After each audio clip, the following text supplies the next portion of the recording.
اس سلسلہ مجددین کی پہلی کڑی ہے حضرت عمر بن عبدالعزیز رحمت اللہ علیہ، جنہیں ہمارے ہاں 5واں خلیفہ راشد بھی کہا جاتا ہے۔ ولادت سن 61 ہجری کی ہے، انتقال ٹھیک 40 برس کی عمر میں 101 ہجری میں ہو گیا۔ خلافت صرف 2 سال حضرت ابو بکر کی طرح، سن 99 ہجری سے 101 ہجری۔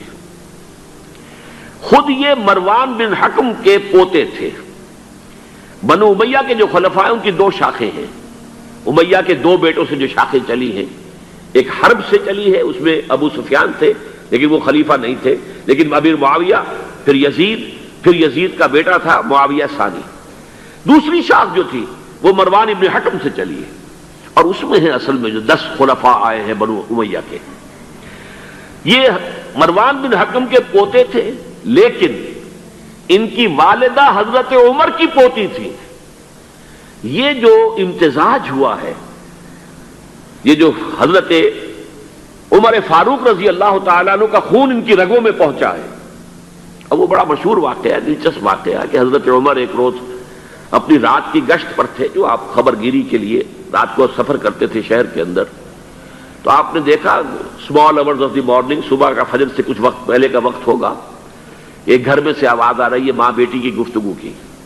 ماں نے کہا بیٹی بکریوں کا دودھ نکال لیا، دہو لیا؟ کہ ہاں امی۔ اچھا اس میں کچھ پانی ملا دو۔ انہوں نے کہا امی آپ نے سنا نہیں، خلیفہ نے منادی کرائی تھی کہ دودھ میں پانی ملانا غلط ہے، ہرگز کوئی پانی نہ ملایا جائے۔ ماں نے کہا تو بیٹی خلیفہ یہاں کوئی موجود ہے، کوئی دیکھ رہا ہے، پانی ملا دو۔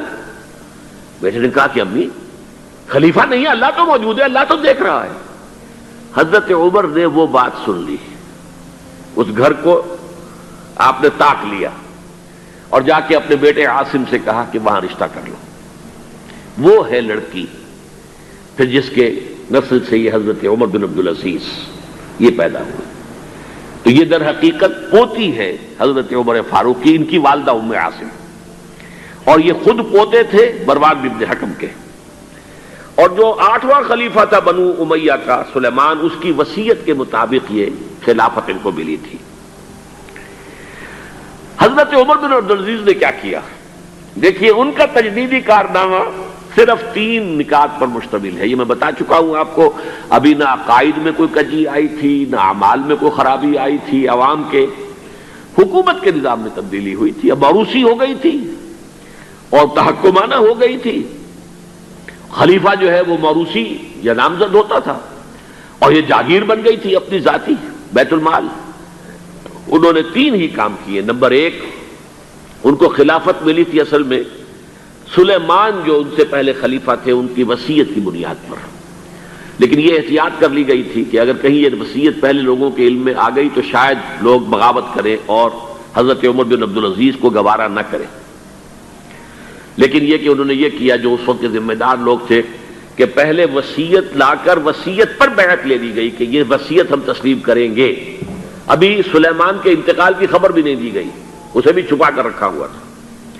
اس کے بعد وصیت کھولی گئی اور حضرت عمر بن عبدالعزیز، اور اعلان کیا گیا کہ سلیمان کا انتقال ہو گیا، تب لوگوں نے بیعت کر لی، کیونکہ بیعت تو کر چکے تھے، وصیت کی بیعت کر چکے تھے۔ اس وصیت میں سے عمر بن عبدالعزیز برآمد ہو گئے تو وہ بیعت خود بخود ہو گئی۔ لیکن انہوں نے جا کے اعلان کیا مجمع عام میں، لوگوں مجھ پر یہ خلافت کی ذمہ داری ڈال دی گئی ہے، بغیر مجھ سے پوچھے، بغیر میرے مشورے کے، بغیر میری خواہش کے، لیکن میں آپ کی گردنوں میں سے اپنی خلافت کے اس قلادے کو اتار کر پھینک دیتا ہوں۔ آپ جسے چاہیں اپنی آزاد مرضی سے مشورے سے خلیفہ بنا دیں۔ یہ پہلی اصلاح تھی، موروثیت ختم، نامزدگی ختم۔ اب اگر چاہتے ہیں آپ، اگر لوگوں کی رائے ہے ان کا مشورہ تو ٹھیک ہے۔ سب نے کہا بیک زبان ہم آپ پر راضی ہیں، ہم آپ ہی کو خلیفہ بنانا چاہتے ہیں۔ پہلی اصلاح تو یہ ہوگی۔ دوسرا کام یہ کیا، جتنی جاگیروں کے ڈاکومنٹس تھے، دستاویزات، وہ سب طلب کیے۔ خود اپنے گھر سے اپنی بیوی کے سارے زیورات، عبد الملک بن مروان کی بیٹی سارے زیورات بیت المال میں داخل کرتی، اپنی جاگیر سب سے پہلے اپنی جاگیر کو ختم کیا۔ اس زمانے میں شیڈر تو تھے نہیں، مشین تو تھی نہیں، مسجد میں بیٹھے ہوئے تھے حضرت عمر بن عبدالعزیز، اور وہ ایک ایک وثیقہ لایا جاتا تھا اور وہ قینچی سے کاٹ کاٹ کے پھینک رہے تھے. بڑا طوفان مچ گیا بنو امیہ کے لوگوں کے اندر. یہ کیا ہو رہا ہے؟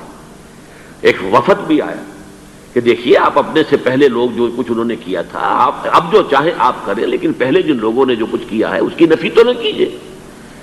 حضرت عمر بن عبدالعزیز پوچھتے ہیں دیکھو اگر تمہارے پاس ایک فرمان ہو امیر معاویہ کا اور ایک ہو ان کے بعد کسی چوتھے پانچویں پشت کے اندر آنے والے کا، تو کس کے فرمان کو زیادہ اہمیت ہوگی؟ سب نے کہا امیر معاویہ کے فرمان کی زیادہ اہمیت ہوگی. تو فرمایا پھر میرے پاس فرمان جو ہے وہ امیر معاویہ سے بھی بہت پہلے کا ہے. میرے پاس اللہ کی کتاب ہے، قرآن ہے، میں اس کی منہ سے طے کر رہا ہوں. لہذا ہو جائے کم وقت میں، کوئی ناراض ہوتا تو ہو. ساری جاگیریں ختم کر دی.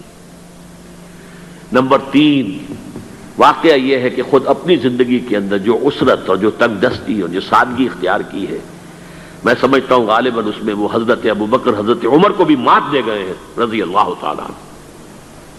حالانکہ بڑے ہی ایک تو حسین اور جمیل انسان تھے، خوش شکل، خوش لباس، شہزادے تھے، گورنر بھی رہے تھے. پھر ان کے والد جو ہے طویل عرصے تک مصر کے گورنر تھے، وہاں ان کی پرورش ہوئی تھی گورنر کے بیٹے کی حیثیت سے. اعلیٰ لباس پہنتے تھے، خوشبو کے اندر اس طریقے سے بسا ہوا کہ جہاں سے گزر گئے ہیں پورا راستہ معطر ہو جاتا تھا. لیکن اب اچانک جو آیا ہے، جیسے ہی یہ بیعت ہوئی ہے خلافت کی، ان کی اہلیہ کہتی ہیں، حضرت فاطمہ ان کا نام تھا، کہ آ کر بیٹھ کر اور مسلے پر رونا شروع کر دیا. میں نے پوچھا کیوں، کیا ہوا؟ کہ یہ جو بوجھ مجھ پر آن پڑا ہے، یہ ذمہ داری ہے. رونا شروع کیا. اور اس کے بعد واقعہ یہ ہے کہ انہوں نے ذاتی زندگی میں کپڑا صرف ایک جوڑا، 2 بھی نہیں، جمعے کے لیے بھی اس کے دھو کر سوکھنے کے لیے انتظار کرنا پڑتا تھا، تب جا کر پہن کر اس کو جمعے میں جاتے تھے. ایک دفعہ آئے ہیں اپنی بچیوں سے گفتگو کر رہے تھے تو بچیوں کو دیکھا، عجیب حال ہے کہ وہ جو بھی بات کرتی ہیں پھر اپنے منہ پر ہاتھ بھی رکھ لیتی. پوچھا کیا سبب ہے؟ کہنے لگی آج ہم نے صرف پیاز سے روٹی کھائی ہے، ہمارے منہ سے بدبو آ رہی ہوگی، ہم نہیں چاہتی کہ آپ کو اس بدبو سے تکلیف پہنچے.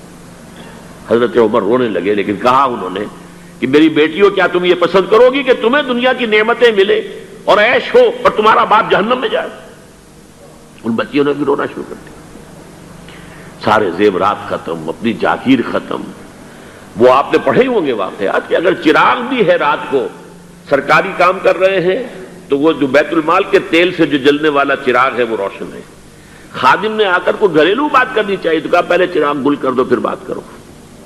ذاتی بات ہو رہی ہو تو سرکاری جو تیل کا چراغ ہے وہ نہیں جلے گا، کہ اس سے پہلے ایک بہت خوش باش، خوش لباس، خوش شکل، بہت ہی ہر طرح کے ناز و نعم کے اندر پلا ہوا انسان، شہزادہ، اچانک بوجھ آیا ہے تو زندگی کے اندر انقلاب آ گیا.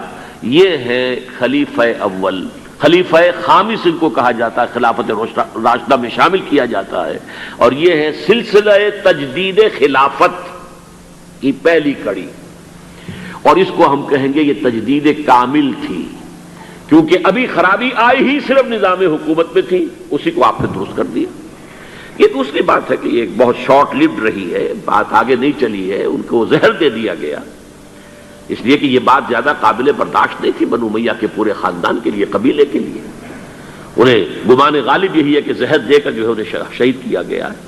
لیکن بہرحال یہ پہلی کڑی ہے عمر بن عبد العزیز رحمۃ اللہ علیہ.